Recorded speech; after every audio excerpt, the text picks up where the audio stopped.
pretty much. You know. Yeah. And one time I was in Europe, right? Yeah.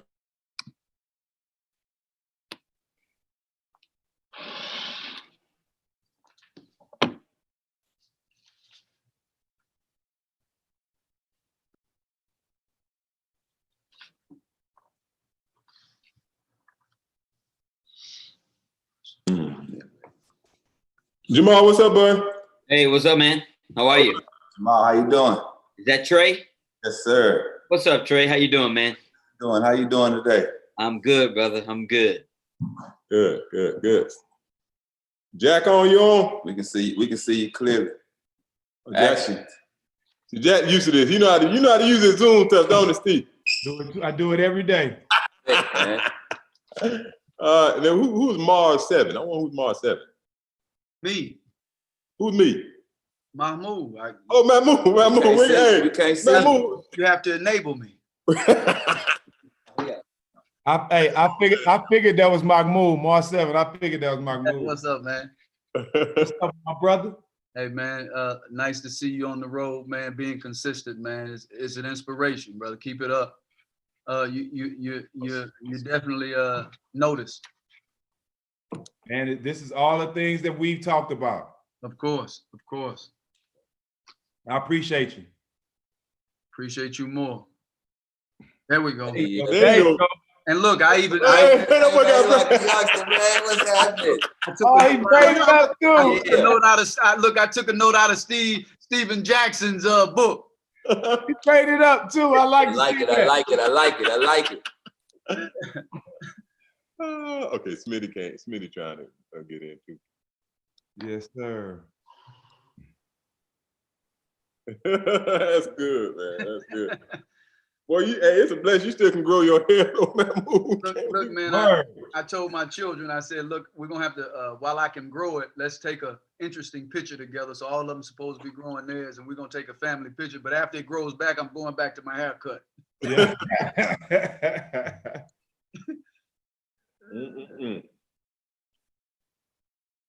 You want me to get Smitty trying to, Steve Smith. How do I get his video on, Dave? I just sent him a thing saying we asked for him to share it. Should be a button somewhere here. You want me to call him? Maybe if you don't get here in a second. Antonio too. Hey Smith, do you hear me?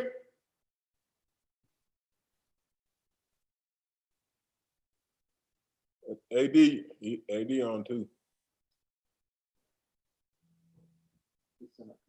Nah, he's saying come on. Antonio. What's up, boss? Okay, they're going to. Hey, D. What's up with you? What's happening? How you doing? Oh, man, I'm hanging. Look at you, young fella. Hey, that boy put that. Hey, he put that S-curl juice in his head before. He put S-curl in there. Boy, to put the cheat in for the camera, man. Big fella. What's up, hey, what's up, Stack? How you doing? Hey, man, listen, before we do anything, brother, I'm so proud of you, man, and I'm down, man. Hit me, I'll get on a plane. I don't care how crazy it is, man. I got your back. You hear me? Hey, all I'm trying to do is make y'all proud. But one thing, y'all laid the roots. So coming up, I'm watching y'all. So all this is, I'm a product of y'all. So I appreciate you as well. All good, man. All good. I called Al, baby Al, one time when you were speaking, and he and Oak was behind you. And I said, that's what it's about right there. We definitely got to have more of that. You know what I mean? Yes, sir. How them girls doing? What they hooping like? Man, my daughter just got into the, cause you know the WNBA getting into that bubble too. Yeah. So, cause they start up pretty soon. So she's just been grinding cause she had a knee injury that she was getting over, but she's just now kind of getting in shape. So she should be fine. Yeah, she should be good. My love, man. We'll do, man. We'll definitely do. This bubble stuff is crazy. Look at Smitty. There you What's go. up, boy? What y'all laughing at, boy? How y'all doing? You got going on over there, Smitty? Man, this technology, I'm struggling, boy, Jack. I'm trying I know. Me too, man. I'm struggling. I'm struggling. Hey, I told you put an antenna on that phone, Smitty. Put an antenna on that phone. I told you.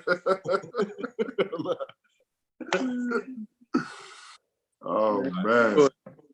All right, Dave. We almost ready. We pretty much got everybody. The two attorneys haven't got on yet. Let me watch this thing on YouTube.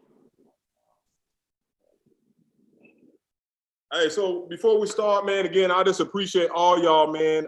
You guys know me, and well, pretty much everybody here knows me, and knows my heart and Trey's heart, just to really bring us together to make an impact here in our at least Atlanta. And so I'm grateful for you, Stephen, for how you doing. Mahmoud, you know, always tell you how much I'm grateful for you, brother, our relationship. Smitty, same thing. AD, you know, I'm always reaching out to you, just appreciate you.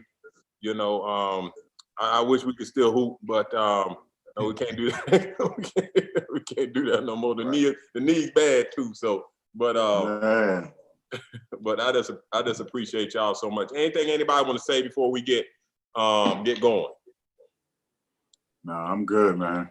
You know, I want to say to all y'all brothers, respect each and every one of you. Captain Jack, been knowing you, love what you've been doing, paving the way. AD, Trey, everybody, Mahmoud, I just love the way I got a chance, you know, from afar or from close to watch how you brothers have handled yourself. And to attorneys and Jamal, I truly love what you guys are doing and appreciate what y'all doing for our communities.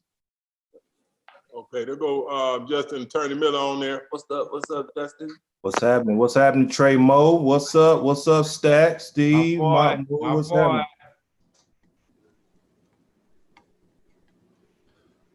Hey, I just want to say it's a pleasure to be on this call with you guys, man. You know, I told Andrew, he asked me. We live too. Are we live? Yeah, Yes, we live. indeed. Yes, Okay. All right. Well, good. Go ahead, keep going. That's fine. No, I was just gonna say it's just an honor to have watched a lot of you guys from a distance. I've never really met any of you personally. Unfortunately, I'm a good friend of Andrew's, but we know how that goes. But anyway, man, I appreciate what I've seen you guys do, and you know, we are of the same mind and wanting to impact our community, and I'm just glad I can be a part of this event. So thank you for inviting me to be along. All right. Well, we have everybody on. I'm gonna go ahead and start. It is 4 o'clock. I appreciate everybody. Just want to start off by just again thanking everybody for being on this Zoom call. And one thing I've learned in my life is that you can't do things by yourself, and that you must join with like-minded people. And I appreciate each and every one of you guys. I feel we all have the same mindset of creating unity in our community and bringing people together to make change. And so I'm going to go ahead and have Trey say something here real quick, and we'll get right into it. Hey, hello everyone. Once again, I want to thank you guys for being a part of this. It really means a lot to me. My name is Trey Moore.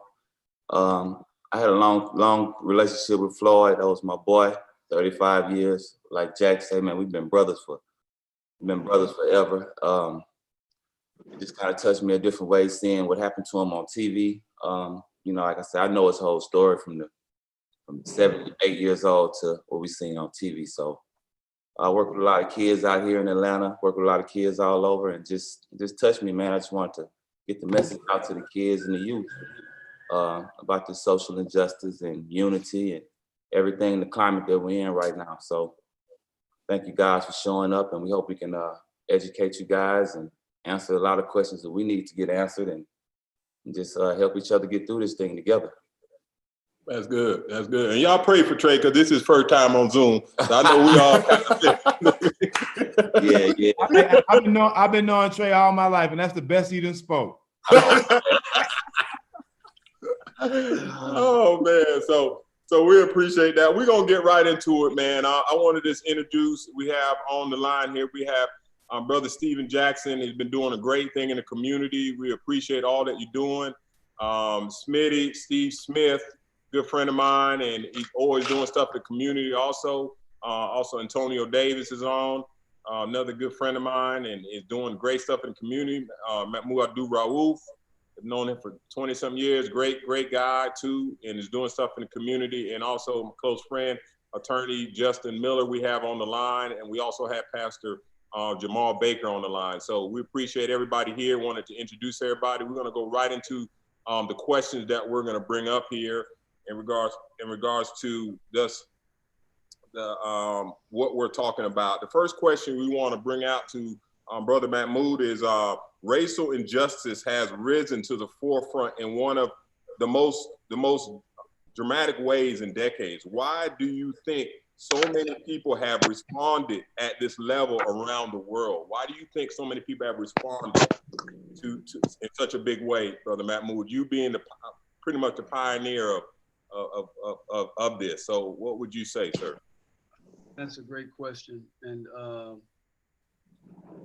there are numerous reasons that I don't know if we'll have enough time to, recapitulate or enumerate during this Zoom meeting. But I was reading a book, man, and it was by this sister called Ajima Luo, and she made a comment before I get into the details. She said that until we begin to when we begin to identify where one's privilege intersects with another's oppression, then we'll be on our way towards meaningful change, right? And I was looking at an article, and it was talking in particular, and because I know this whole meeting is about also unity, right? Bringing people together. And when you look at social movements throughout history, whether it's South Africa, whether it's what's happening in colonized Israel with the BDS movement, it has always taken both sides, the abolitionists, the whites, the blacks, because to see a common enemy, to see a common oppressor, when we deal with oppression, both are getting it. You got the poor whites, the working class, you got the blacks, and they're always trying to keep us divided to a large degree. And I was reading this article, and it was talking about, in particular, the white people. It was saying that a lot of the things that kind of invited them or encouraged them to become active towards paying attention more to racial injustice, one was the election of Trump. And at the same time, the demagoguery on race that made the problem of American racism legible in ways that it hadn't before, right? And a lot of them began to join, whether it be women's movements and other political movements. So when the death of, even though these type of things have been happening prior to George Floyd, Breonna Taylor, Ahmaud Arbery, the human eyes and the human soul can only take so much before it becomes like a powder keg or like a volcano and it explodes. So, looking at, the factor of Trump, his language, and joining these movements. So when it finally happened, they were already plugged in to a degree. But then you had, at the same time, the mishandling of the pandemic. We can't ignore that. The struggles that's associated with okay. Can you still hear me? We got you. You good. We got you. Okay. The mishandling of the pandemic, the people who have established their business for years, now losing their businesses, and all the frustrations that's associated with that. But the blessing of that is it's also disrupted the routine. We're in a society where, it's such a hustle and bustle that we have to go to that one job to the next job, tend to this, tend to that we don't have leisure to sit back and think and to ponder on the conditions of what's happening in the world around us. So now the pandemic kind of created that atmosphere, and to where we can sit back, and you can only watch TV for so long, you can only talk on the phone for so long, so you end up venturing off to social media. And the beauty about social media is that people are posting things constantly, right? They're posting things that maybe I would never see because there's such a flood of information in newspapers, magazines, and you come across stuff like, wow, I didn't know this was going on. I didn't know this was happening. But also because of the physical vulnerability that many people are going through, right? It kind of makes you a little bit more empathetic when you see other people going through things, right? People are scared about their future economically. They're scared about their physical health. And so I think those are some of the things that, by and large, and the pandemic as well, it's kind of taken away many of the distractions that allow people to ignore the inequalities that exist, You know, so I think some of those things, all of those little mixtures of things kind of influence this newfound interest on focusing by and large on racial equality. I think also that there's a whole generation of people who, because of access to information through technology, understand American history differently. I think that when you look at American military as opposed to military spending, as opposed to social spending on healthcare, on education, and it doesn't necessarily mean it's the whole population, but I think many people are, according to the past generation and how we may view America, these young people are viewing America quite differently.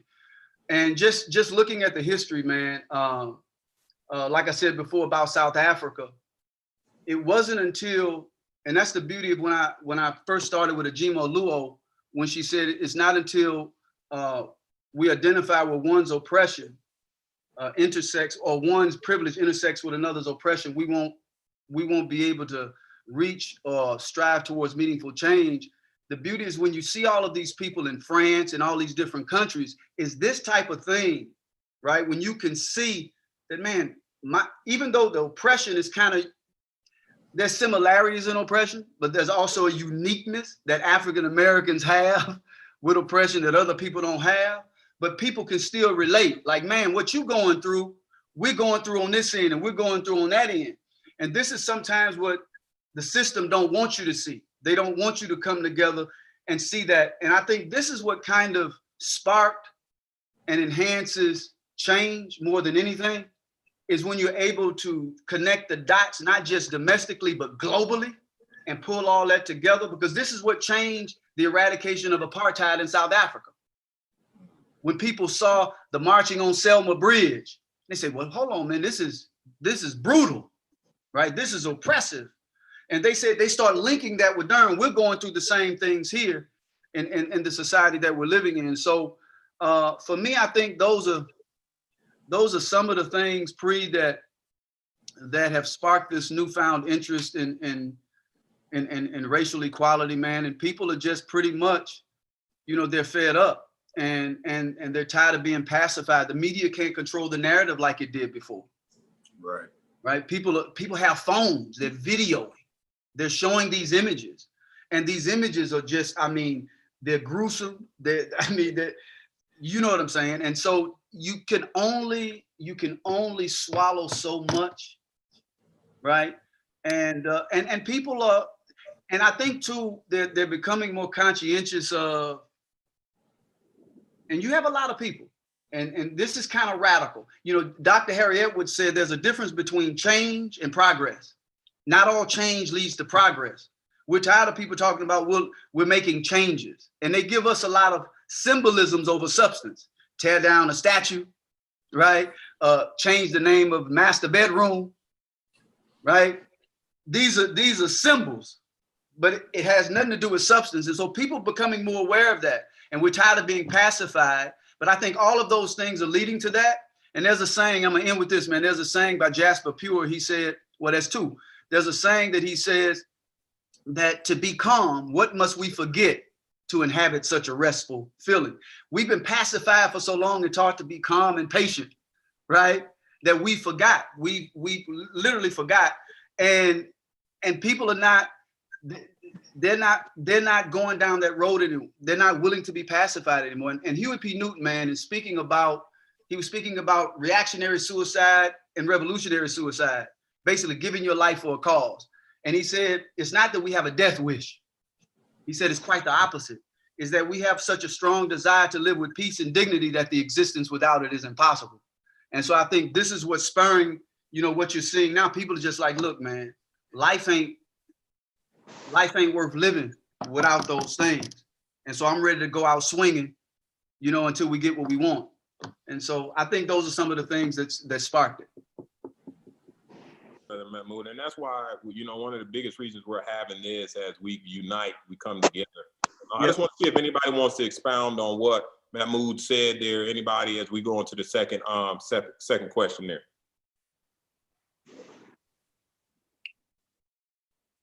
You know, I want to say something, Pre, just Mahmoud, just you spoke so eloquent. I just love how, you know, what I love is, and just for a lot of these young folks that we're looking at, because they're up next, is you said you read, you were reading, you were going to get information. And I just want to say for you, just for me, even hearing this at 51 years old, I resonate to look back when I was a young guy, young kid, that hearing that from you saying, I read. And I think that's one thing, that's an unbelievable message as of everything you said, but that stuck out to me, that what you have read and how you've gathered that information has helped you eloquently be able to speak and deliver the message. Appreciate that, man. Appreciate that.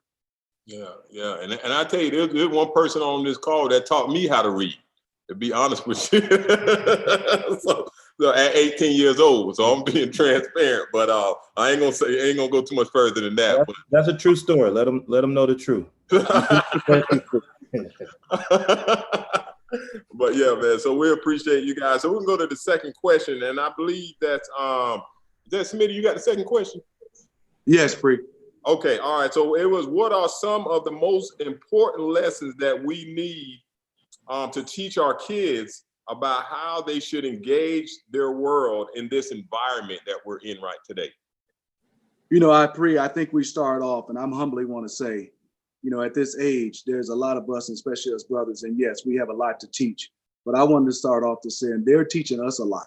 And I think when you start to look at this movement right here, you know, love everything that's been in the past, it's been because of the youngsters. And obviously we have to add to that. But I would say, just from my standpoint, is think critically. I just kind of piggyback off Mahmoud, what he said, just to add to that is, there's so much information coming to us, you know, from us as older gentlemen, and obviously for the youth that's next. There's social media, 4, 5, 6, 7 different ways of social media. There's, you know, radio, there's print, there's TV. If you can think critically and kind of narrow down 1 or 2 ways that you're gaining information and understand is, and be able to talk to somebody older, like your adults, that you have respect for, to say, how do I gain this information? And I think also be a little bit patient, process it, and also think critically. Just the way, because, you know, all these young brothers and sisters, they have that ability. I'm so amazed at looking at all these youngsters, whereas they have that energy, same type of energy you put in, waiting for those shoes to sign up from Foot Locker to eBay to be able to get them. It's the same way you take a little few seconds to look at what's going on, to be able to apply that information, and to be able to call all your buddies, and then to speak, you know, think about critically what we're doing. I think what next is respectfully engage. You know, a lot of these young brothers right now is they're so equipped to want to be right. You don't have to be right. You know what I mean? You have to, one thing is to be right about how we get to a solution. That's all we need to be, is how we gonna get to a solution. And I think also to be humble enough to know that we're all flawed. We're all flawed. I think the one thing is, if we don't understand that we're all flawed and we're holding somebody to such a high standard of what they can't live in, we're all flawed. And I think also when you look at some people, and I always say, I'm gonna look at the person's intent. If their intent is what I believe in, is in line what I am is, I can also, just like me, hopefully somebody can be humble enough to say, I'm not looking how he got there. It might not have been the best way, but his intent and his heart, I know where he's coming from. And I think also, when you look at that too, is that understand is the youngsters, everybody's entitled to their opinion. Everybody's entitled to their opinion. I mean, that's the one thing is, you might not agree with it, but respect it that you're entitled to their opinion. And I love the quote of each one teach one. I mean, it's that right there just resonates so much. But I think we looking at it today, it has to be a lot of the brothers that can, it's got to be each one teach 2, each one teach 3. If you have that ability, because that's when I think we started to grow. And I just look at, you know, the next thing is being patient. I'm old school. My mom, I think I heard it so much, and I know y'all heard it. Treat people like you want to be treated. My mom drilled that for me.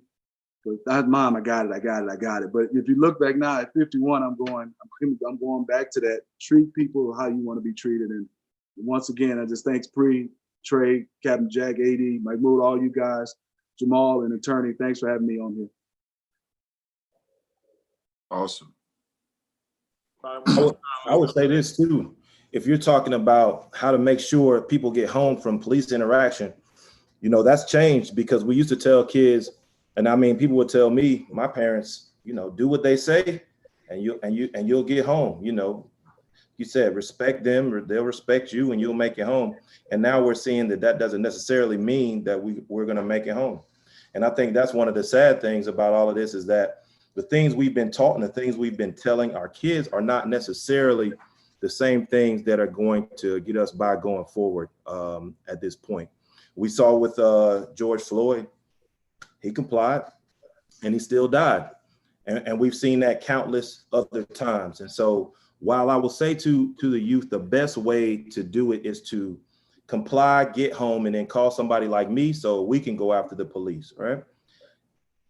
That doesn't always work. And that's why the energy of what we're doing today has to happen as well. So we can try to do all of those things, but we also have to push in another direction to change policing because policing the community like it's a militarized state is never going to yield the results that we're talking about. It's going to always continue to happen as long as police are taught and trained to go in busting heads instead of figuring out what's wrong and dealing with the issues. If I can say something on what Stephen Smith said, and I appreciate your response. Man, you said a lot of powerful things, and I'm so happy that you mentioned from the onset that we learn so much from the youth, because oftentimes it's one-sided. We think, well, just because we're older. I was just having this conversation a while back that we should run everything, we should be in charge of everything. But a lot of these youth have minds too. And if we're talking about, if, as some people say, pass the torch, right? We have to give them that autonomy. We have to allow them to lead, because many of them can lead better than us because they're living under the same, conditions that we're in. And when you were saying that, I thought about how teaching is always simultaneously connected with learning, right? Teachers also are students simultaneously. You're never just one of them.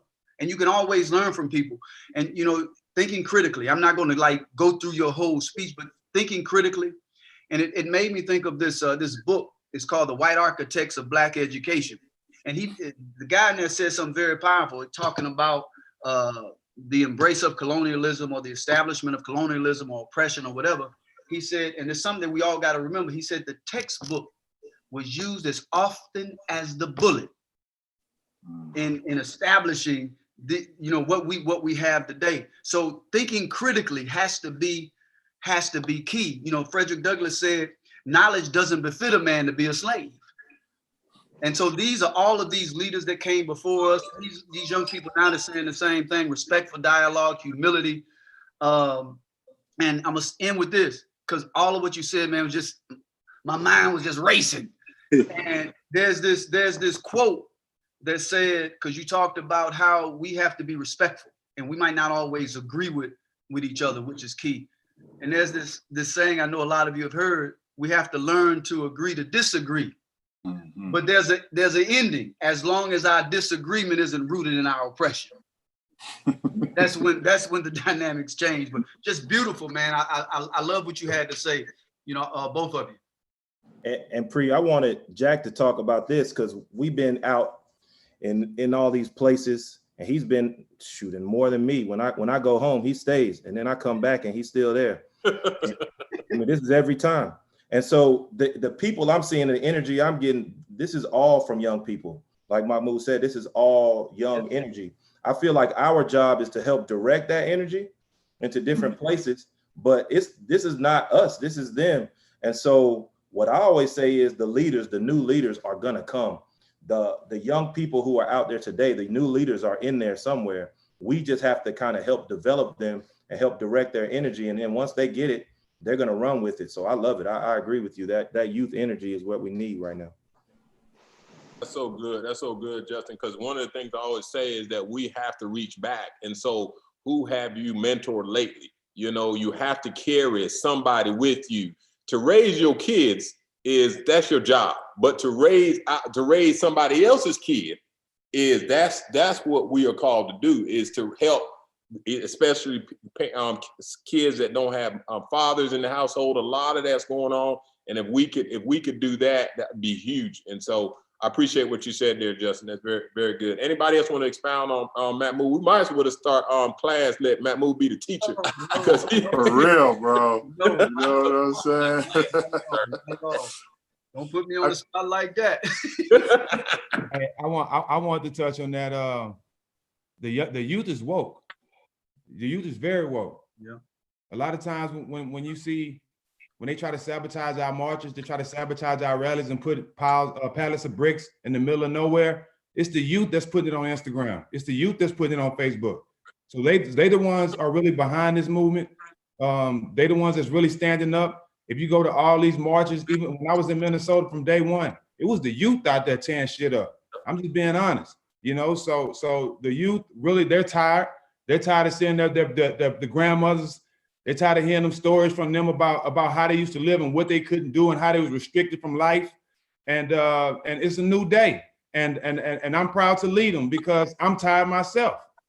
You know, we all should be at this point. We all should be tired of asking. We all should be fed up at this point and making demands to be treated like humans and not like animals. So the youth understand, they get it. Man, look. New technology. Yeah, you said a mouthful then, because what the youth established in Minneapolis with changing the operations of or changing the whole police system in that short time, legislation haven't done in 100 years. That's what you call voting on the ground, right? Not in the ballot box. And so those things is what creates an environment for policies to happen, right? At the polls, whether the local, you know, because I know we talked about the importance of local, you know, voting locally, but those are the type of moves. I mean, amazing. So you know, Stack is right, and we have to begin to communicate that, man. And that's the more we begin to communicate stuff like that, man, it emboldens and it empowers the youth even more to continue to do what they're doing. But even since I've been in this, I had to learn this.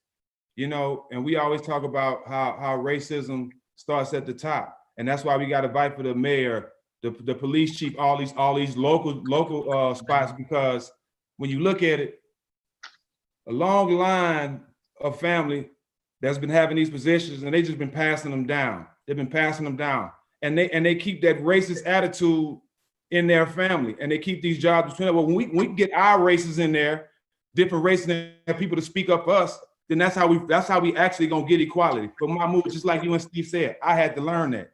I didn't know this 5 years ago. I didn't know this actually 4 years ago. But me being in this position, me seeing my brother get murdered, is forcing me to educate myself. And so now they really have a problem with me now. Hey, just do me a favor. Stack, do me a favor. Yes, sir. Don't broadcast where you going. Yes, sir. Don't let them know where you're going. Just get there, man, because you don't want nothing to happen to you. Yeah. That's true. No, that is definitely true. You know, for me, I think when you talk about teaching them how to engage in this environment, I think all the things we're saying are just so powerful. One, you got to educate yourself. You got to be knowledgeable about what's going on.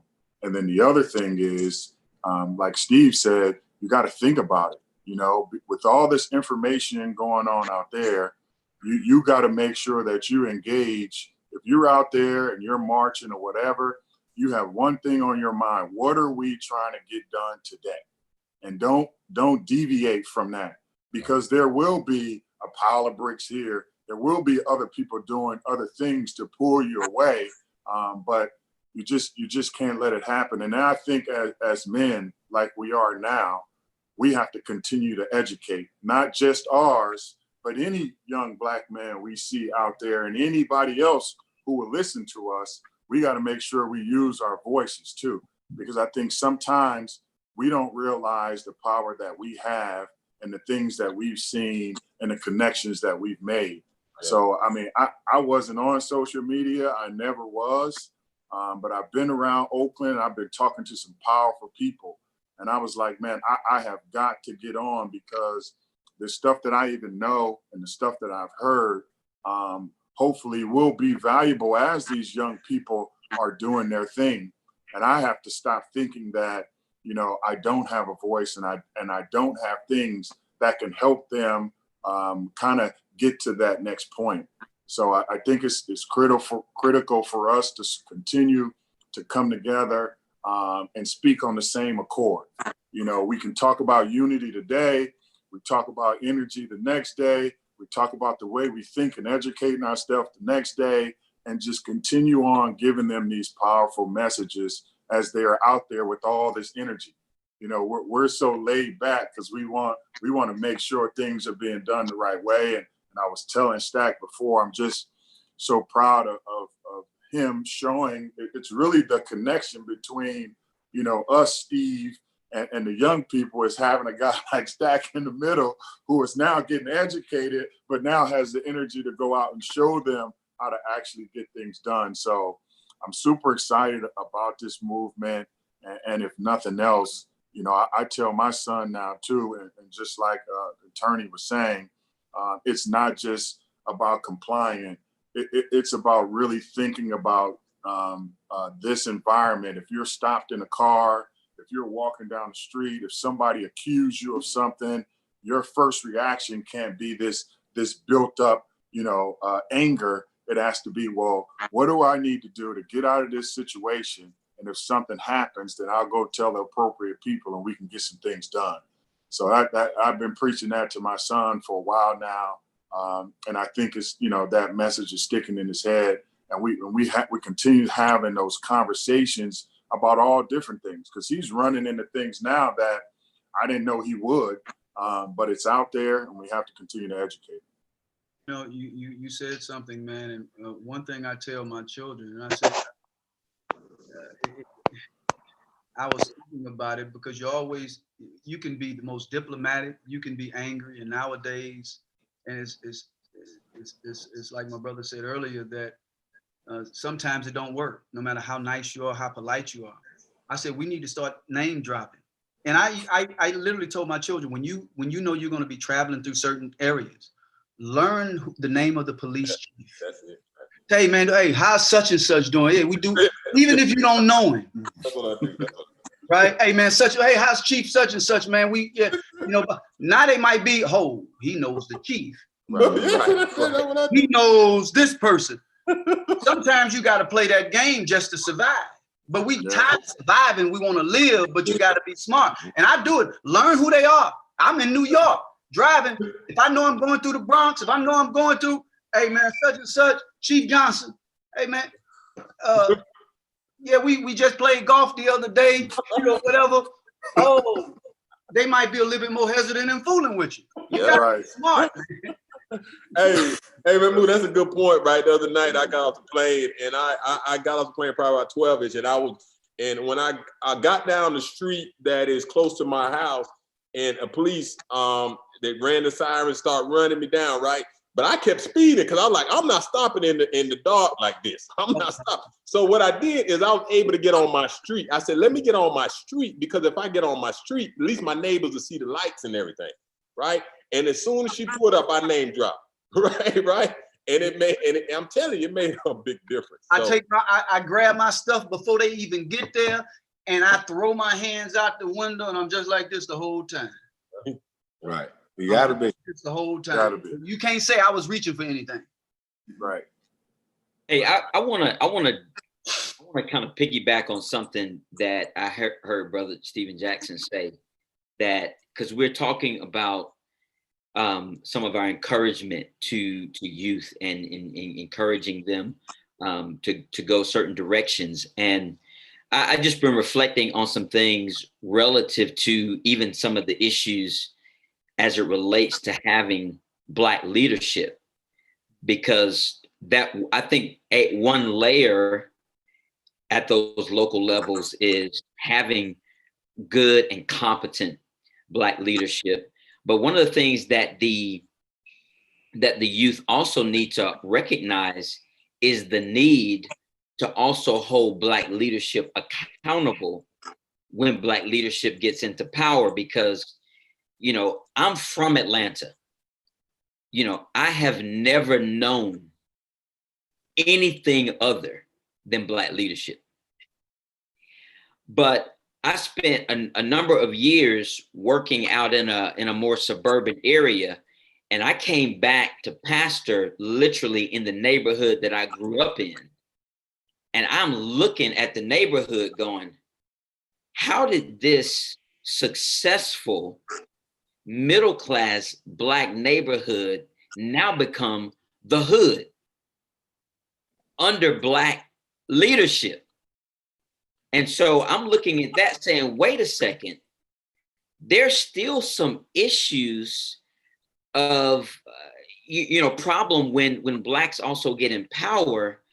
And I was listening to some dialogue on NPR the other day, and people, there was another group of young people saying, hey, what's happening with our Black leaders who are allowing these things to happen under their governance? And I was really pleased to hear some of these young people say, hey, I'm calling out the councilman, the city councilman who, when I'm presenting the needs in the community, and I know this councilman is from this community, and they're not responding.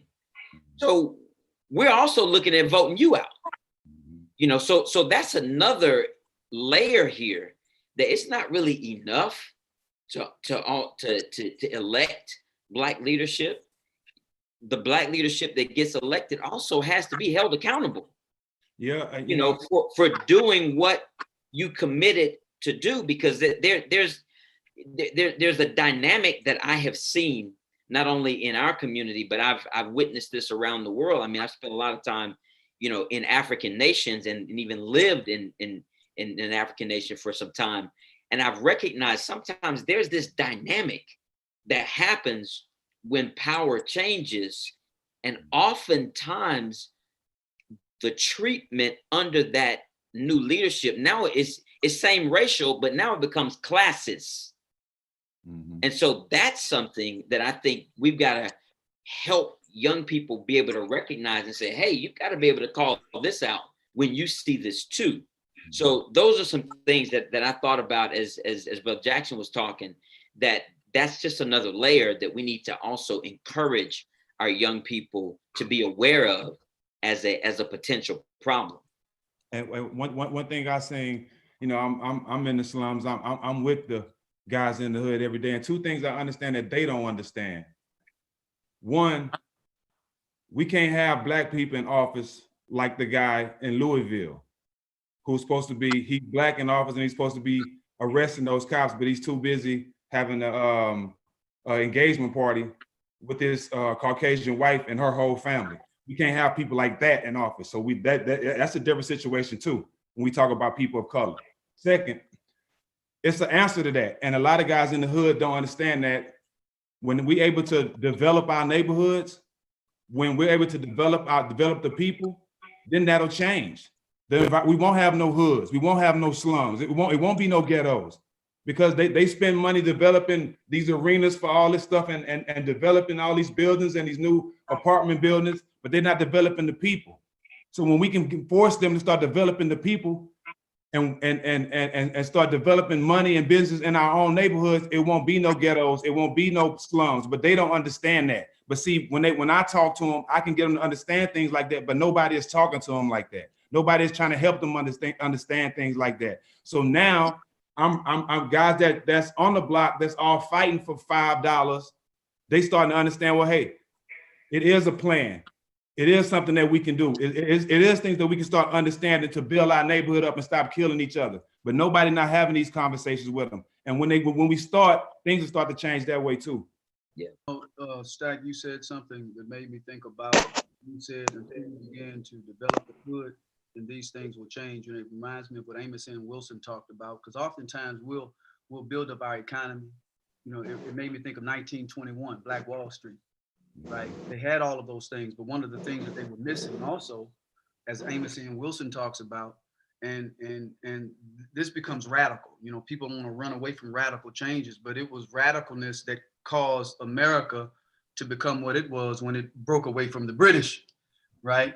And he talks about how we also need to develop an armed resistance force in our communities for when something like what happened back then and someone was accused of violating a white woman and those people came in that community, we didn't have no defense to protect ourselves. So it's one thing to have an economy, it's one thing, but history proves it. Rosewood, Black Wall Street, there's a list of it. So that's a dynamic too. And Jamal, you mentioned something talking about accountability, because we hear that a lot, and I agree with you 1000%. But we have to ask ourselves the question, what does this accountability looks like? We constantly, we've got to be accountable. We got to call them out. But there are things called accessory to, you know, I don't know what the names are legally, but when you're an accessory, right? Mm-hmm. When someone commits a crime and you're there, you can be charged just like you committed the crime with them. But also you have people, man, they've taken a vow not to violate the trust of the public. There should be, this is what I've suggested for the longest. If you are a politician, if you are a government official, you're getting paid by the state, taxpayers' dollars. You're not to violate the trust of the public, which causes this type of chaos, you know, because people get tired. You don't know who to trust anymore, right? Every year we're promised stuff only to be lied to, given crumbs, right? And so my thing is, if you find out that these people who have been voted in and you have a duty to the public, you shouldn't violate the trust of the public. And if it's found out that you have been cheating, right, all of these things, why don't they be fined? Why isn't there jail time? Because that's serious, violating the trust of the public. A lot of the things that they do constantly, you know, these circle of friendships, these business relationships that continue to keep the gap of the 1% controlling what, 80 to 90% of the world's wealth. And it hasn't changed over what, 200 and something years, right? And so the relationship to power with these people and with these organizations never changed, right? So my question is, how does that accountability looks? What does it look like? That's good. Anybody else on that? It's good, guys. And let me say this too. I know this is a different subject, but as we did this Unity thing also to this, I'm dropping a commercial on y'all right now to donate to George Floyd's family. So we have, I think there may be on the live right now. Dave is behind me. So the people who are listening, you can donate, and it's strictly going all to George Floyd family. His brother is right here, and Jack's on there. They can check everything. Everything's going straight to his family, and Attorney Miller, me and him have talked about that. So just want to make sure everybody understands that we are trying to raise funds for George Floyd's family. And just want to make sure you can click on that donation button or whatever, I guess that's on the YouTube click to do that. So we're going to go ahead and go into another question here. And I believe this is AD's question. But this is really good what we're doing. If we can do this every day, I'm good. I'm good, you know. You know, this is good. But okay, so the question on the fourth question is, I'm sorry, the third question. Are we on third question? Third. Third, wow. Okay, the order of the day seems to be divisiveness. What are some of the things that we can focus on that will unite us instead of divide us? That's the key thing while we're doing this call. How can we unite blacks, white, green, yellow, purple, everybody unite together? So I think that's AD's question. AD, was that your question? Yeah. Okay. I mean, for me, I think we've given the answers as we begin to talk. You know, Mahmoud talked about educating ourselves on what's going on. Steve talked about critical thinking. We've also talked about, hey, we have to kind of empower the young people and learn from them as we get into this environment, you know, but I think more than anything, our focus has to be on kind of what's right and how do we get to a place where change is happening. And if that is about putting energy into getting out and protesting, if that is using your platform to talk about things that are going to kind of keep us together in our education, if that's going to be about teaching each other, as I learned some, I reach back and I grab my boy and I teach him. All these different things, I think, is what our focus has to be. And I think as long as one, we have focus, we can't be divided because we all have that common thread as human beings. And I know we always talk from a spiritual standpoint. You know, I remember my wife telling our kids, you know, we're all M&Ms. We might look different on the outside, but in the inside, we're all the same. We're all created as magnificent, you know, individual human beings. There's only one of us. And our focus has to be, you know, that equality piece. It has to be because we're all the same. We're going to be in this world living together.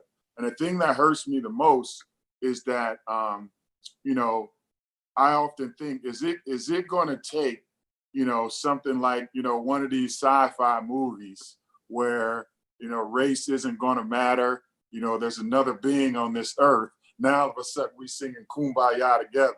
Now all of a sudden people of different races understanding that it's not just a black thing. You know, we're all getting treated unfairly, because what they don't realize is, you know, if I'm getting treated unfairly, right, that's going to trickle down no matter what this is. Because, you know, I always talk about it. If you put people in this mode of survival, you know what I mean? They don't have enough. They're not thinking like a human being. They're thinking like an animal. And right now, they've almost put us in a place where we're thinking survival and thinking like an animal, and we ain't critical thinking. We're upset. We don't even know what critical thinking is. All we know is we got this pent up energy, you know, and we got this thing that we got to get off our chest. We've been treated so bad, you know, for so long that we have to do something. And I think all these things that we're talking about now, you know, will continue to keep us together.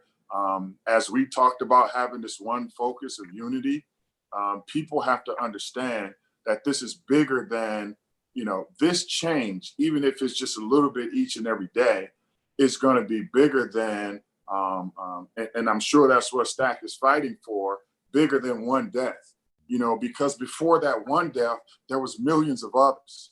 You know, one of the reasons I got so involved in the NBA and all the things that was going on, because all those brothers before me that fought to allow me to play and make the money that I played, I have an obligation, right, to do what I can to keep that thing going, to continue to reach back to guys like Stack and teach him what I had so he can take it and move it forward. So we got to do this same thing now. I think the unity piece is the most important thing that we have right now, as not just as Blacks, but just as human beings.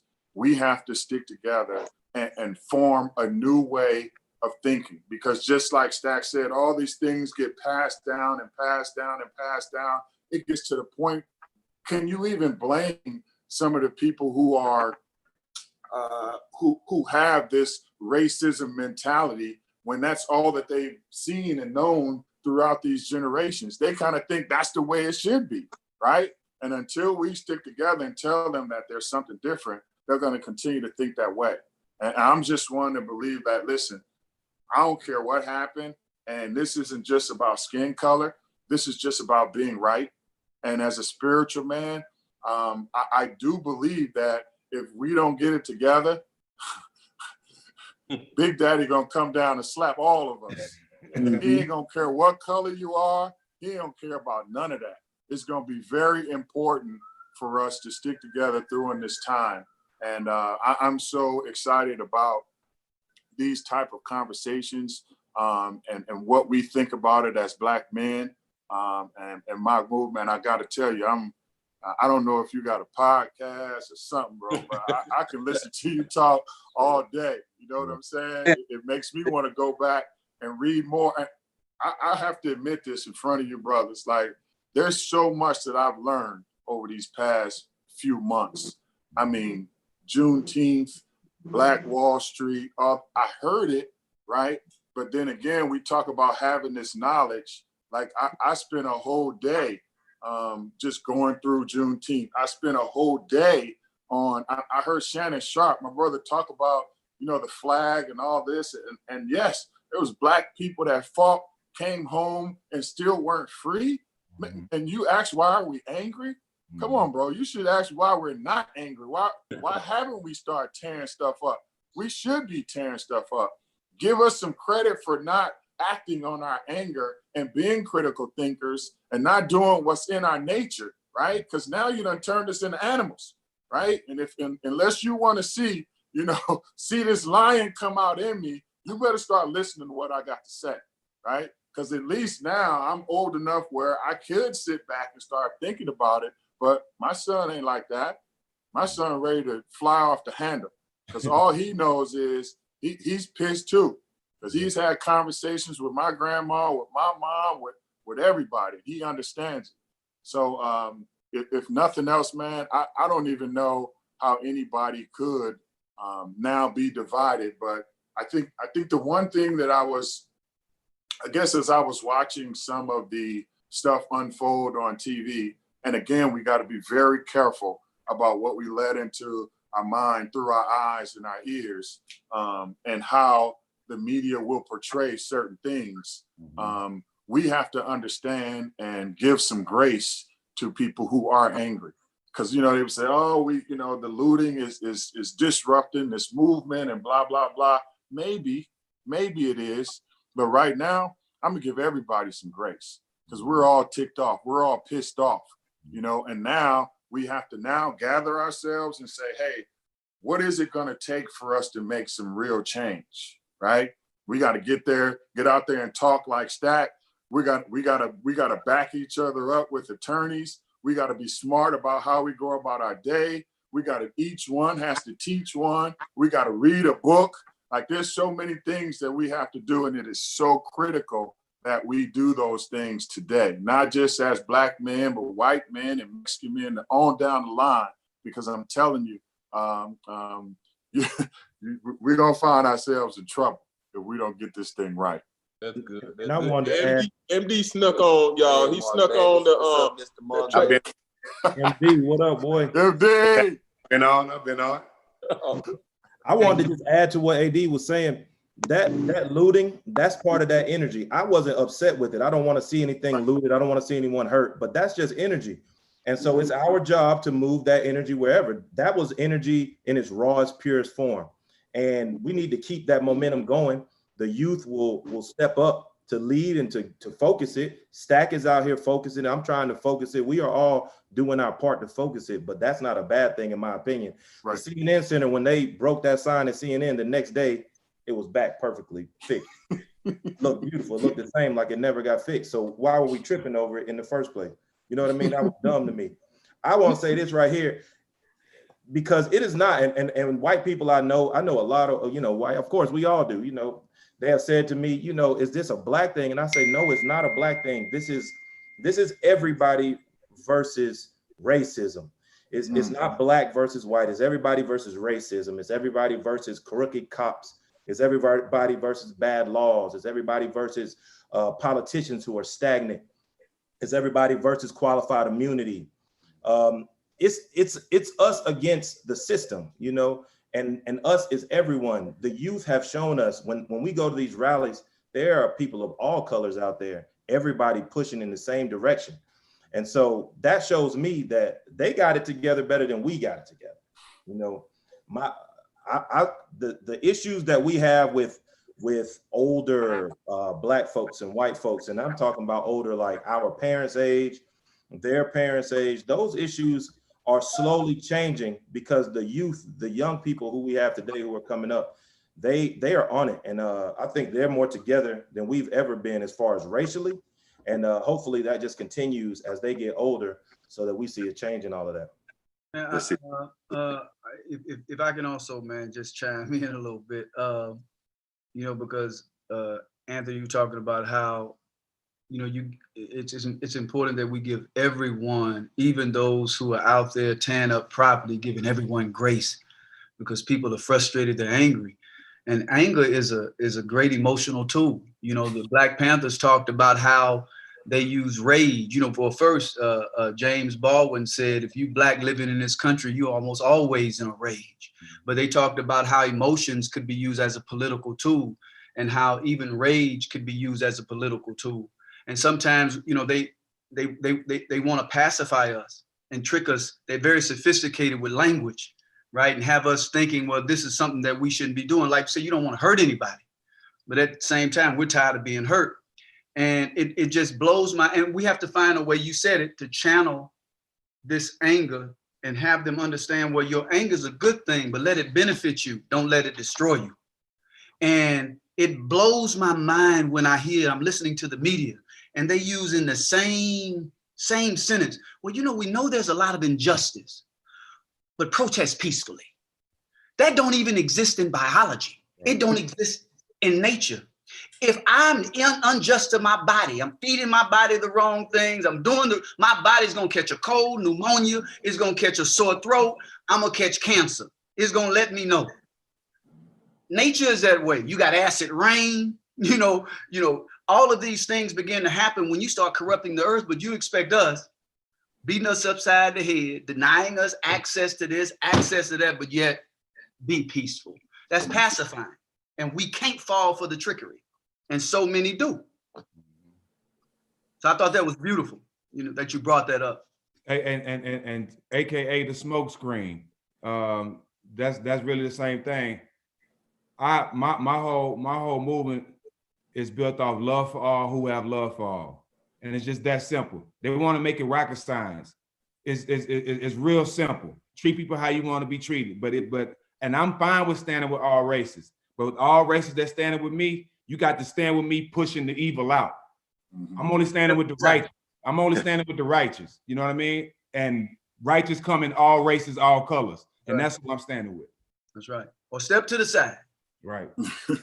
And I just want to interject. Attorney Stewart said it best. It's everybody versus racism. That's right. It's everybody versus right or wrong. And I just thought that stood out. Everybody wants to make it, black, white. No, it's everybody versus right and wrong, because we all fundamentally as human beings, what's right from wrong. So if it's wrong, we all stand against the system. So I thought that was fantastic what he said. And I think also, I just want to add, when I used to go through my things, I always go to my older brother. He's 15 years older than me, because I'm a Christian. I tell him this, I complain, and he'd always quiet because of this. His nature is always calm. Mine a little bit more, sometimes excited. Yeah. Can you shut up and listen?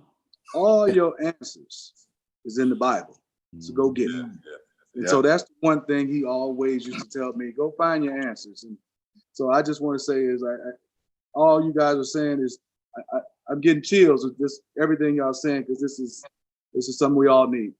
That's good. That's good. Hey, I gotta say this. MD, you're not taking a picture. We on Zoom. You like you taking a picture or something. Hey, You had moved yet, man. That's a glamour shot. That's that Olin Mills. hey, Phil, you already know. Olin Mills. I'm sorry. I had to say that, brother. I love you. I love you. Already. Get him off you, M. Get him off you, M. Get him off. That's free. He ain't seen me in a while, Jay.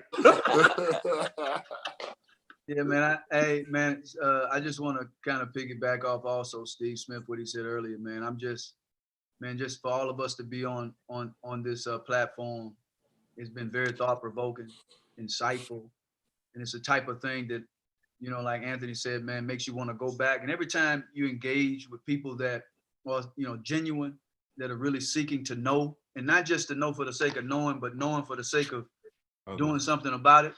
Yeah. Man, it inspires you to want to go know and do more, and there's a political activist named Arundhati Roy, man, and there's two things, and I don't know how much time we have, but real quick, she says something that I'm always thinking about, to stay humble and to stay hungry, but she says, once you see something, you can't unsee it. To be silent, to say nothing, is just as political an act as speaking out. Either way you're accountable. I said, darn. I said, so if I'm silent, I can't unsee it. If I'm silent, I'm just as accountable. I said, well, I might as well go for broke, right? To me. But George Washington Carver says something, I think, too, man. I think all of us here, I think we strive for this in our own way. And it's something that I think about every time I wake up. He says, no one has the right to come into this world, then go out of it without leaving behind distinct and legitimate reasons for having passed through it.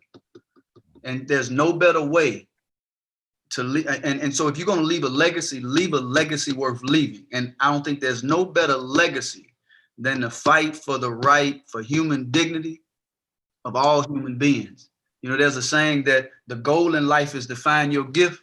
The purpose in life is to give it away. Like an old preacher said back in the day, he never heard of a U-Haul on back of a hearse. You can't take none of this with you. Your knowledge, your wealth, all of this should be used to benefit everybody around you.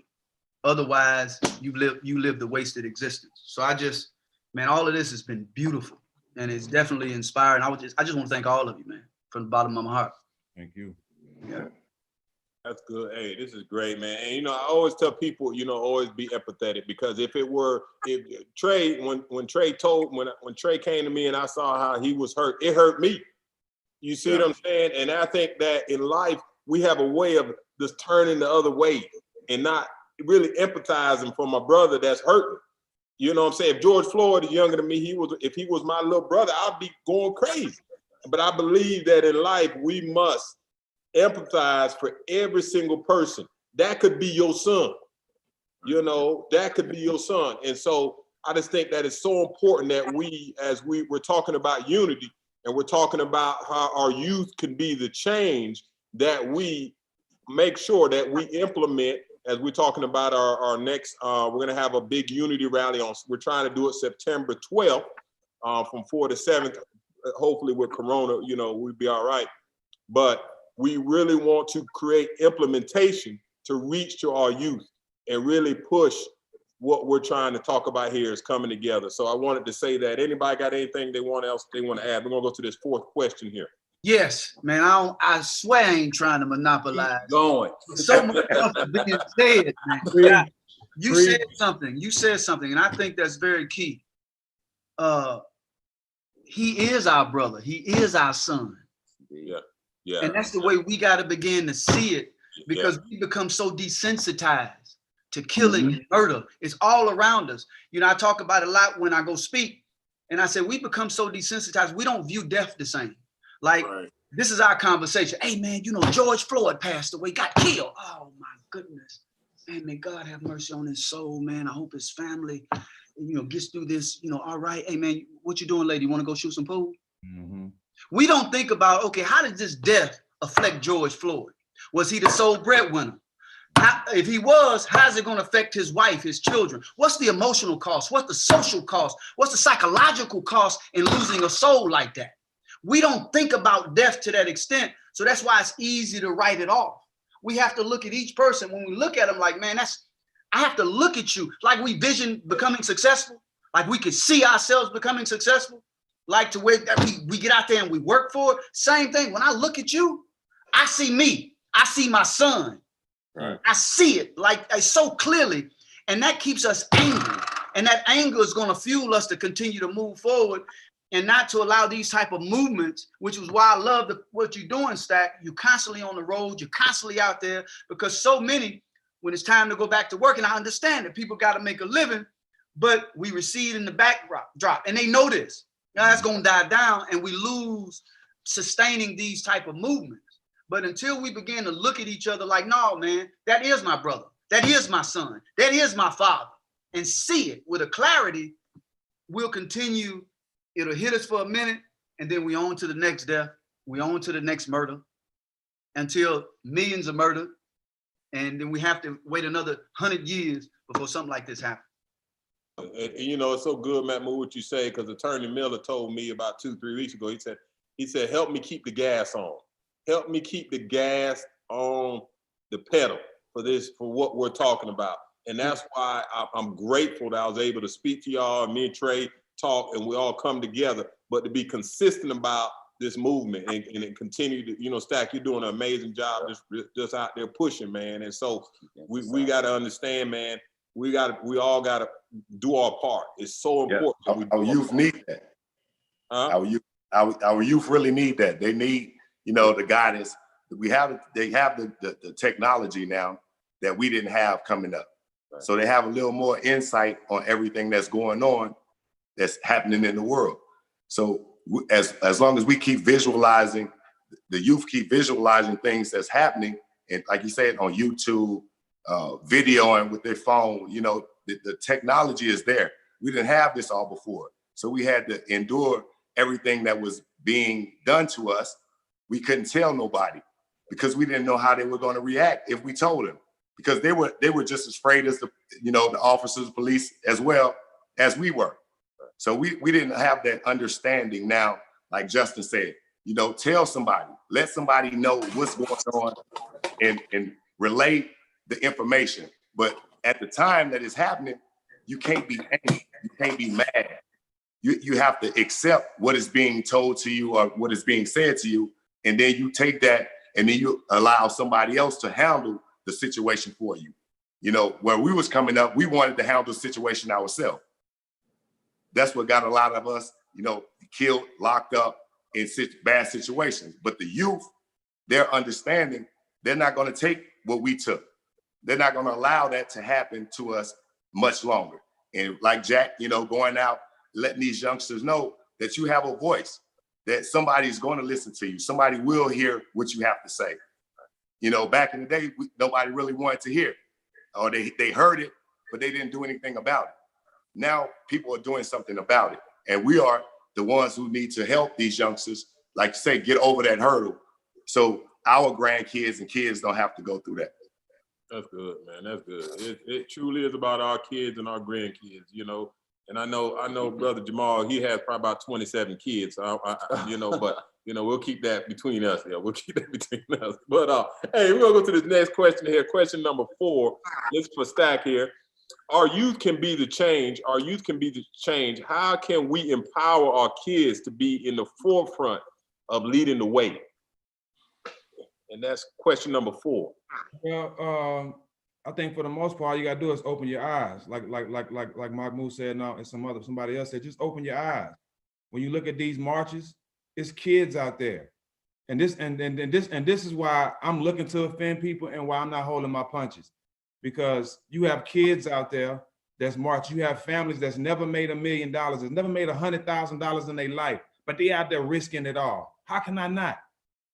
How could I not be out there standing right outside when my life has been so great? So the youth, and they can, it's more than one way to be involved in this movement. You don't have to be out there, but I'm just saying, it's kids out there, it's people that's out there willing to risk it all. But it's millions of ways. Just like when people find somebody that's racist and they film them, exploit their ass, put them all over Instagram and make them lose their jobs. They don't like that. We holding everybody accountable. That's why change is happening. You can't say you support me from a DM, but you're not out here marching with me. That don't work. That don't fly no more. You can't say you support Black people from a distance and expect us to stay off you. No, that don't work. You have to be action on the side of me, feeling my pain, marching with me, getting stuff done. And now that we holding people accountable, now that the youth is holding people accountable, now the people that can't be out there marching is holding people accountable, that's why change is happening, and we have to keep the foot on the gas. Emphasize. That's good. Emphasize. That's good. Yeah.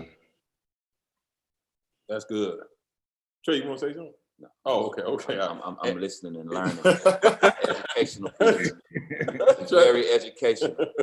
I'm so glad. He's always this cool, y'all. This ain't nothing new. And what you said, unless he hooping. I was thinking the same thing. Unless he hooping. Going at I ain't never known him to be this quiet. Hey, but and one thing is that one thing I always tell people: there's no such thing as comfortable Christianity, right? I'm a follower of Christ too, and I just believe there's no such thing as that. And so I think that we've become comfortable, and that's a bad place to be, really. You cannot stay in your place of comfort, and then you have X amount of people out here going through A, B, and C, and D. And so I just appreciate your point on that, man. There has to be action. There has to be men picking up boys that need mentorship and taking them along with you. I'm a person that when I was being raised, when I saw a husband and a mother in a house, I remember my next door neighbor. There were two parents in that home, and I would go over there and eat all their food. Because we didn't have a lot of food in my house, I go eat their food. So, but I saw that. And so a lot of kids really need to see, men like us reach back and help. So I wanted just to say that. I think Justin want to say, I kind of sensed Mr. Miller want to say something. Listen, man, I'm letting you tell your story, man. You're doing a great job. Hey, Just, you know just what? make sure you tell them about how you got my polos when we were roommates, and you took my polos and you were wearing them. It all fits in. He gonna tell that. I ain't gonna tell that. We on live TV. I can't tell everybody I used to steal now. We can't tell people that. It wasn't stealing Pre, from me. hey, We brothers. You can take mine. It's all good. You know that.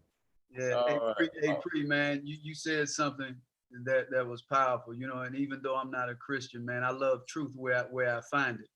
Mm-hmm. And even Jesus, man, Jesus was a revolutionary. He challenged the system, the banking system. That's why they were after him. He said in the scriptures, he told his disciples after a period, he was about love too, yes, but he was about self-defense. He told his disciples, sell your garments to buy swords. They weren't buying swords to cut up trees and apples. No, it's time now. It got to the point, just like Martin Luther King at the end, he says, you know what, the cup is runneth over. This non-violence is not an end in and of itself, right? It's like all movements, it started non-violent, but if you continue to do these things, we have to defend ourselves. And the history of Jesus has been one that he challenged the system. He was revolutionary. And we can't forget that, because sometimes they want to pacify you with turn the other cheek, turn the other one and give them your cloak also. Yeah, that's true too. But also that other side is true.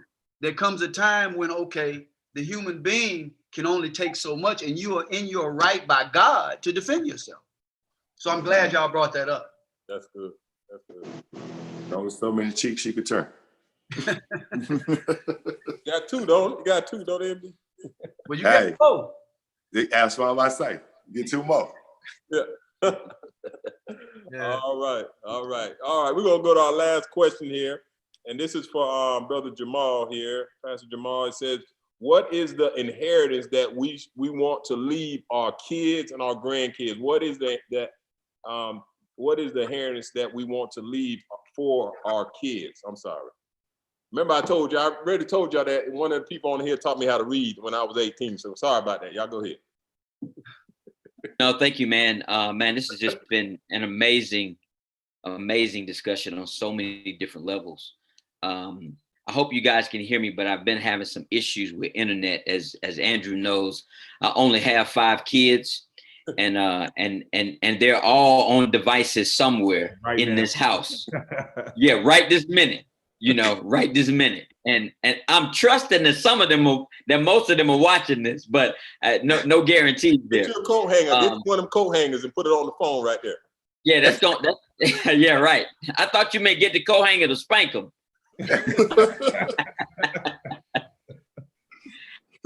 But listen, man, this is good. I was thinking about this whole issue of inheritance. I think I feel like these young people are beginning to walk into an inheritance already. That they're stepping up into it, and there is this tension that we hold as we look back, and on the one hand we recognize there has been both change and some progress to a degree. However, the thing that these young people also need to hold on to is that there is still yet change that needs to happen. And I love the fact that they're moving forward. And Brother Mahmoud kind of stole my thunder a little bit, but I'm gonna keep going in that direction. But I love the revolutionary Jesus. As a pastor, as a follower of Christ, man, I love the table turning over Jesus. Like that's my guy, because he definitely confronted an established system and said, no, we can't continue to do it this way. I love that. In fact, I was teaching today. Interestingly enough, my message was on the Sermon on the Mount today, about when Jesus taught about loving your enemies. and oftentimes there is this emasculated view of Jesus as it relates to this loving of your enemies. And one of the things that I had to broaden that from this perspective. And Jesus loved his enemies by confronting them. He love, one of the that I said is that love confronts. You know, love doesn't leave a person in a disadvantaged situation or a delusioned situation and just let the train go off the track. No, he loved people by calling them to repentance, called them to change. You know, love calls to change. I mean, as a father, you know, I love my children. And one of the ways that I love them is I confront them with behavior that is not in their best interest and call them to change. And so I think as a part of this, you know, love requires change. And I hope that our young people will step into that. They will step into this continuing to call to change. You know, I believe it was Brother Nathan Wright who said something that was so interesting. He said, you know, you cannot have you can't put a chain on the ankle of the oppressed and the oppressor not have a noose tied to their own neck. You know, the reality is that the oppressor is also a part of being imprisoned. And so it's important that we call for change. And I don't know how you serve Jesus and not call for change. I don't know how you serve Jesus and not be in the middle of saying, you know, there is injustice in this arena, and we must call it out for what it is, you know. And so the inheritance that I hope that they hold on to, number one, is I hope they keep hope. You know, maintain hope by staying in this fight, maintain hope by continuing to call for change, maintain hope by reaching and believing it can be better in our generation. We can have more in our generation. We don't have to wait. You know, as I have been just, you know, reflecting on history, and I've been going back and just listening to things that were taught in the 50s and taught in the 60s. And I've been listening to messages that people preach. And I've been listening to the things that the Panthers were saying and Malcolm X was saying. And I've just been listening, and I've been sitting back going, wow, like what was said 50 years ago, the same exact speech could be spoken today. That's a problem. That is a problem. And so the inheritance that I hope our kids would say is, okay, let's make something happen. And for me, as a follower of Christ, I'm going to do whatever I can to inspire some other revolutionaries to say, yes, let's do something different. I loved walking through the streets of Atlanta with my teenage sons and my sons saying, hey, I want to be a part of this. I want to see something change here. I loved walking through the streets and seeing my son with his fist in the air saying, yeah, let's do something different. Let's go a different place. And we're leaving from that march. And he's like, Dad, I'll come do this again tomorrow. And I'm like, yeah, let's come do this again. You know, this, I think, you know, I am not a fan of the weak, emasculated view of Jesus. It's inaccurate. First of all, it's biblically inaccurate. You cannot study the Gospels and find that Jesus. He was very much a revolutionary, you know, and when the Bible calls him meek, you need to understand the definition of the word meek, because we think meek means weak. No, meek is strength under control. And to my brother who talked about the young people and their need for some direction, I believe that part of our role is to help this this river of energy, this river of momentum. I think the old cats can be riverbanks to help that thing steer, you know, not necessarily to shut it down, but to help steer it in the right direction. And so, but we needed to keep flowing. And so again, I hope that the inheritance that we leave is an inheritance of hope, an inheritance of continuing to call for change. And Lord, help us if we're having this conversation 50 years from now. Please, Lord, let us not be having this same conversation 50 years from now, because I was grieved as I'm reading and listening and hearing the same kinds of things going, why in 2021 can the same speech be spoken from 1969? It's time to change. And I hope that they'll keep carrying that baton. So those are my thoughts. It's not only the same speech. If you take a lot of the images that you see and you turn them into black and white, some of the same exact images. Absolutely. It's nothing. And man, you almost took me back to my pre-Muslim days. I was about to say hallelujah when you said, when you made the statement, man, Jesus loved his enemies by confronting them, and love confronts. Yes. Man, we've been saying this for years. And it reminded me, I think Cornel West said it. Justice is what love looks like in public. So when you confront something, you're always confronting it with the mindset of making justice an institution. Yeah. Not just something that's just pertaining to individuals. No, you want to make it a system, an institution. That was just beautiful, man. You almost had me go back. Come on, man. That's that. You said something that I was saying. I think, Stack, we talked about this in Minnesota.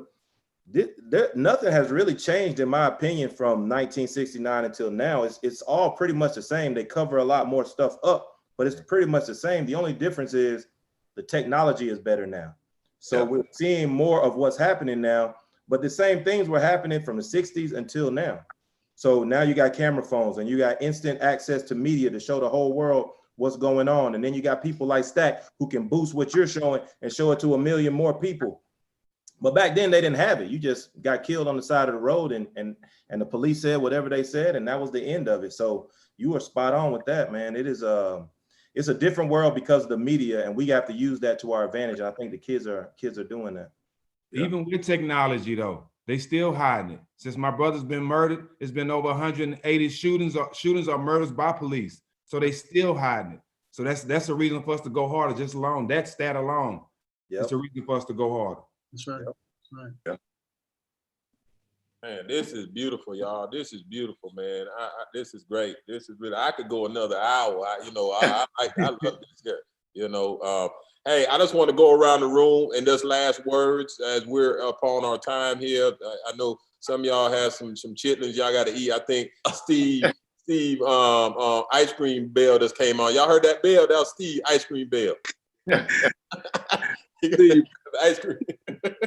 But we just go around the room. Just some last words of me and Trey. Our heart is to have this unity rally on September 12th from 4 to 7. We have a stadium that we're going to use that Trey and his wife have gotten. And so we want to keep the movement going, just like my brother Justin Miller asked me just to help him push and keep pushing. And so we have a date of September 12th, and we would love to have y'all come speak at that time. Pending Corona, everybody feels safe and everything like that. So let's just go around the room and this last words from everybody. I'll start. Let me start because I got Steve, Dale, Mahmoud. Y'all all basically raised me in some type of way. And what I'm doing now, I've been molded for this moment because of the mentorship you gave me, Steve, from seeing you, Dale, how you always stood like a strong Black man and represented us well. Mahmoud, from the conversations we've had, from me asking you and telling you how I want to grow and things that I need to know going forward. I think all y'all inspire me. I think the reason why I've embraced this is because of the relationship I've had with the guys older than me and the inspiration y'all have always showed me. So I thank y'all, and I'm honored to be on this call with y'all.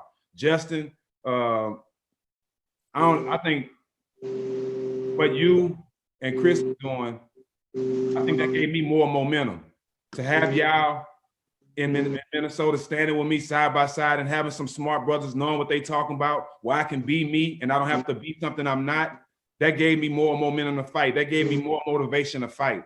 So I have to thank you, bro, because even though I'm out there the face and out there on the front line, what y'all doing from behind is constantly letting me know I'm protected, constantly letting me know that I can fight this fight and I got people behind me supporting me. Trey, y'all know what it is, man. I'm glad y'all put this together. I'm glad to be a part of it. I want to continue to make everybody proud. Anything y'all got going on for my people, y'all know I'm 10 toes down. And I just thank y'all again for having me. That's great. That's great. All right, brother Mahmoud. I'm gonna keep it brief this time. Hey, we listening though. It don't matter. We listening. Yeah, man. Look, every last person, man, on this platform, man, I'm just deeply grateful. I'm super inspired, and I never try to use my words loosely. I'm gonna get off this phone, man. I just bought some books yesterday. I'm constantly in the bookstore, man. I'm so excited to get off and just learn some more and educate myself. But man, Stack, just the fact that you're consistently out there on the ground, with the people, man, it's an inspiration.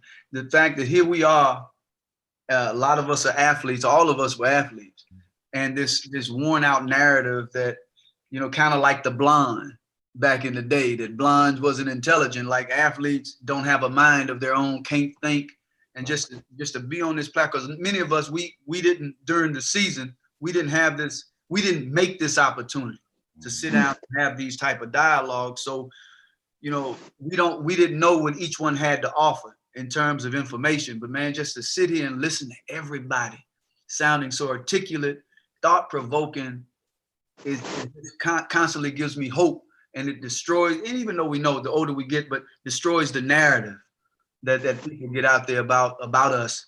And man, I'm just super grateful, man. May God continue to bless every last one of you, and let's continue to keep our gas on the pedal.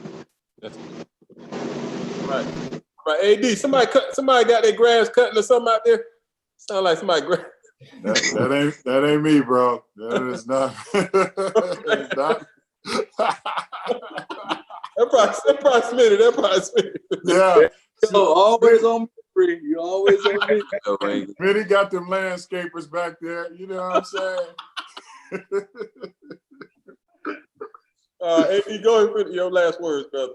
Man, all I do, I humbly say thank you, man, for involving me, even thinking of me in that way.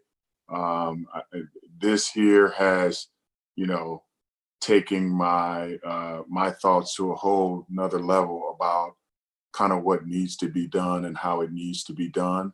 I do believe that, staying united is the key to change.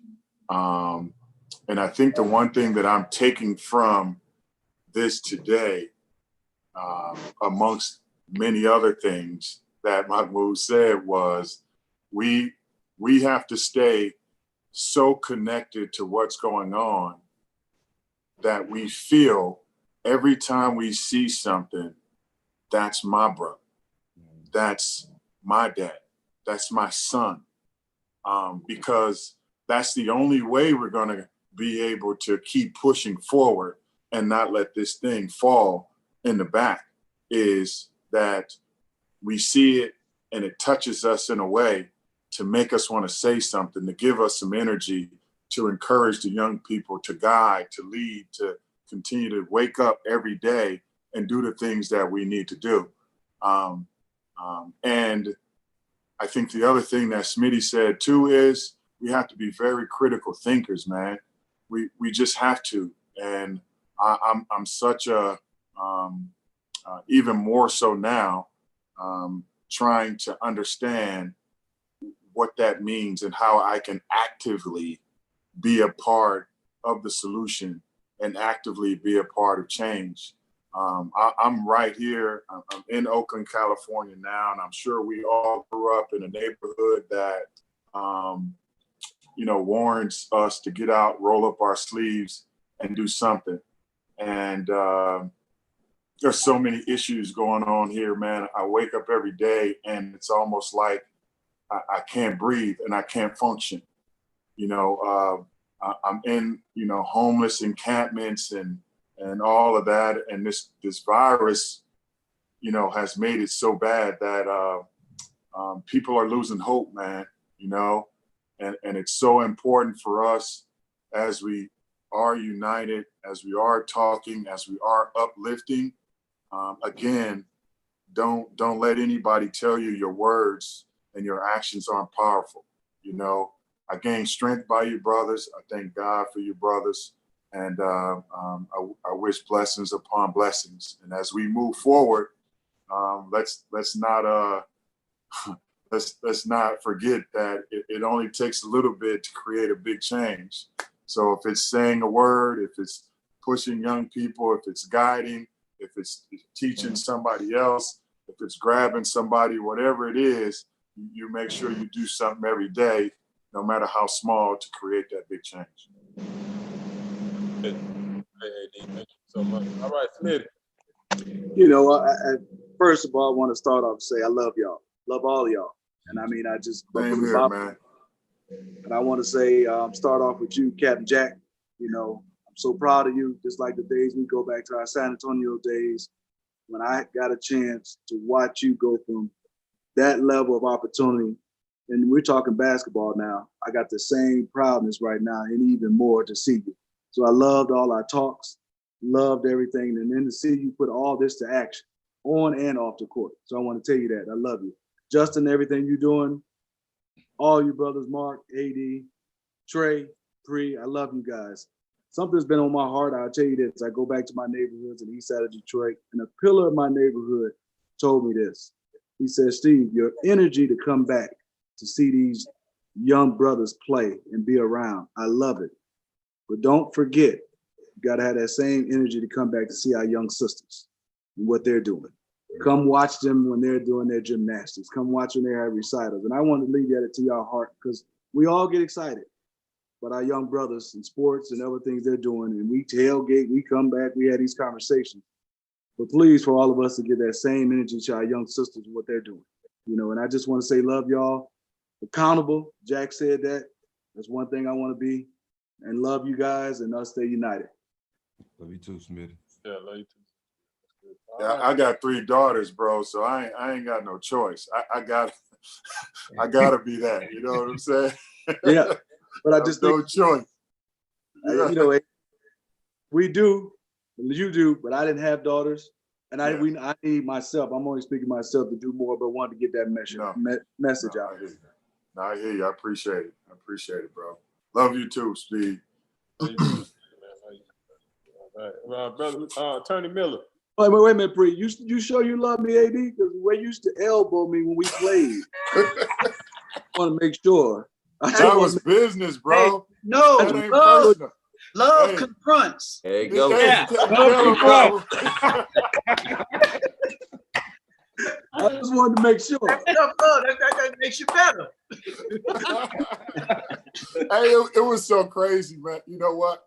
For me, when I played against guys, I felt like if I don't come out and do my best, it's almost disrespectful. Like if I don't come out and push as hard as I can, play as hard as I can, I'm being disrespectful to you guys because, at the end of the day, every game I was just happy to be there, bro. Sometimes I had to pinch myself, like, how am I here? Like, there's no way. A skinny little kid from Oakland, California, who really didn't learn how to play until I was overseas, to be honest. And here I am in the league. I'm like, oh my goodness. So it was a respect thing, Smitty. It really was, bro. I guess I took it that way.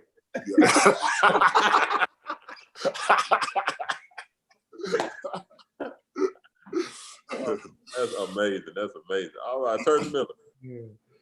So I just want to say I am thankful and happy that all of you guys are here. I know that you guys' voices are going to push this to a whole nother level. Like what Stack is doing, I mean, that is beautiful. And with you guys kicking in and pushing in and helping him and helping us, it's just going to go to a whole nother level because we have to keep this momentum while we have it. A couple things, I just always like to talk about solutions, right? So since we started this, people ask me, what's wrong, what's going on? And I tell them, but then I also want to say, here are the solutions. Here are the things that you can do to help. Here are the things you can tell other people do to help to keep everything going. Because I think one of the problems is, and we all see it, America is not America for all Americans. It's just America for some people. And for some of us, it is not giving us what they told us it was going to give us in social studies class when we were in elementary school. So one thing I would say is this: vote. And I know a lot of people are saying they don't want to vote now. I have a lot of friends saying that voting is stupid. It doesn't matter who you vote for. And right now, if you vote the presidential election, you have Biden and you have Trump, right? And those are not appealing choices to a lot of people, either one of them. What I say about that is this: don't vote for Biden or don't vote for Trump. Vote for the Supreme Court, all right? Because what you're voting for is the person who's going to pick the next Supreme Court justice. So you vote for the person you think will put somebody in that seat, because it's a seat that's for life, that is in line with what you feel and what you think. And most of the appointees that we have seen from Trump so far have not been in line with the things that we want and the things we've been talking about. It's also not just Supreme Court, it is other federal judges, and we have them in every state. So, you know, the president and that branch gets to appoint all of those federal judges, the ones in Georgia, the ones in Michigan, the ones in California. And so all of those people take their orders from the people who, the person who appoints them. So if it's Trump, then they're going to be Trump-ish. If it's Biden, they're going to be Biden-ish. So just understand, when you say I'm not going to vote, you're also not voting for all of those things. Also, the head person, the head lawyer who prosecutes all federal cases, right? The attorney general, that person is appointed by that branch of government as well. So you want someone on your side, and to have someone on your side, you need to vote so that the person who's in the White House can appoint somebody who understands your issues.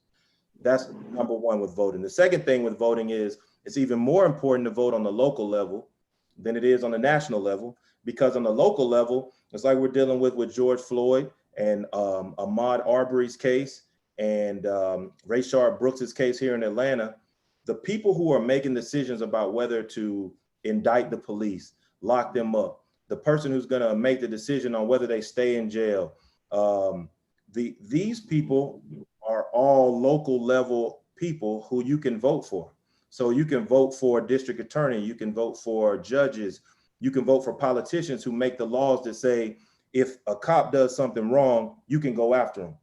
These are people you can vote for, so you have a direct impact into who is going to be there to help you when you need that help.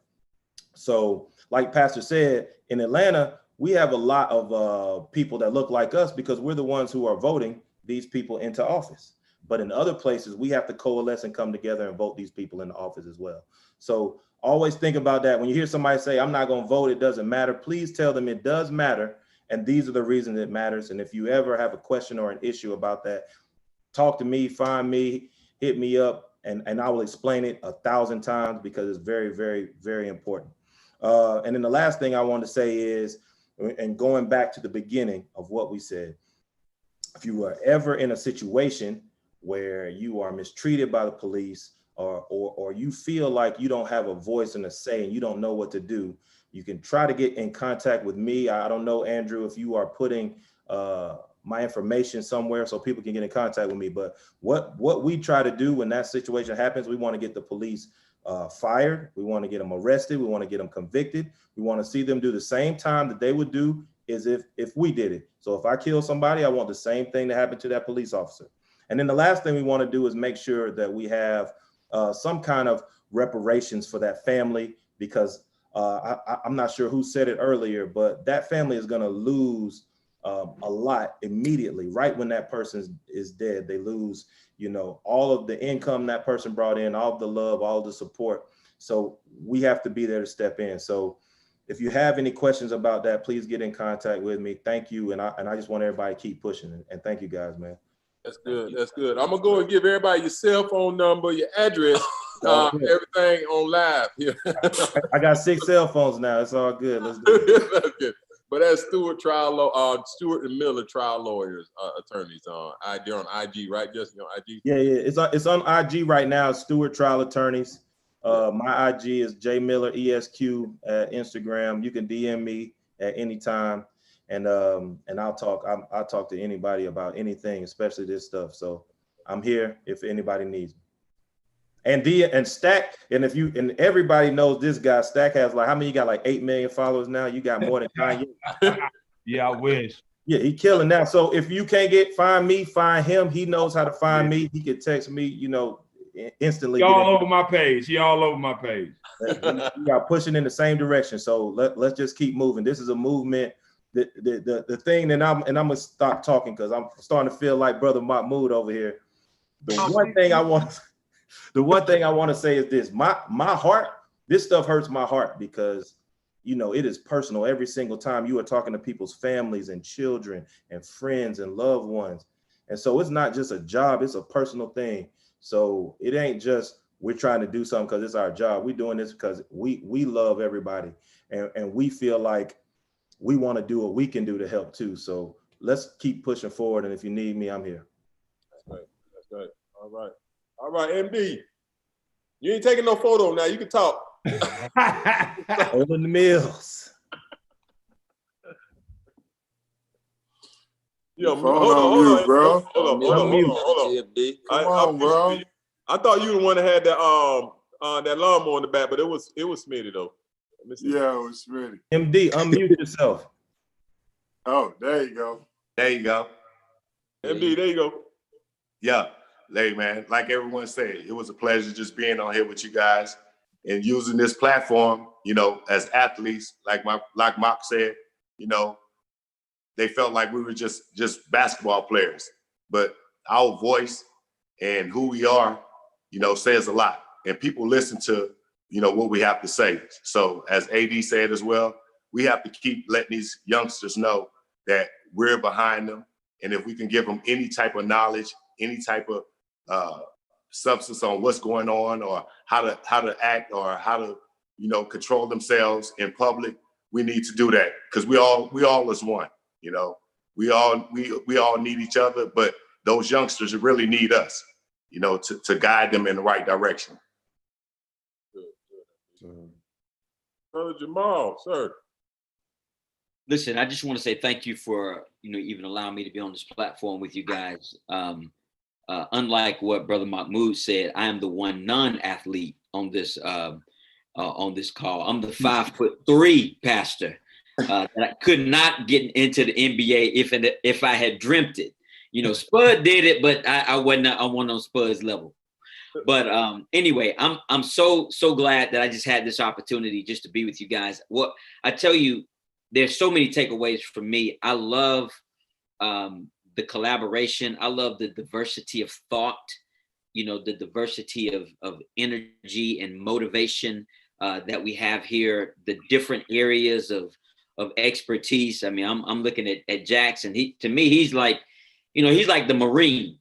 You know, he's out there on the front line with his AK-47, you know, blowing stuff up, throwing grenades. You know, I mean, then you got some of the, you got, you know, my brother, the attorney, he's handling the legal aspects of it. And Mark Moose, he's the intellectual. He's that college sociology teacher that's educating us all. You know, I mean, and you got these classy brothers, Steve Smith and Antonio and Mark Davis, man. I appreciate you guys just allowing me to be on this and be a part of this think tank, you know, and I can continue to glean from one another. This is, you know, again, unity is a part of this and us being able to come together with what we have and bring it to the table. you know, one of the pictures that we talk about in church a lot is, you know, the church is a body. It's the body of Christ, and each of us have these different parts of the body.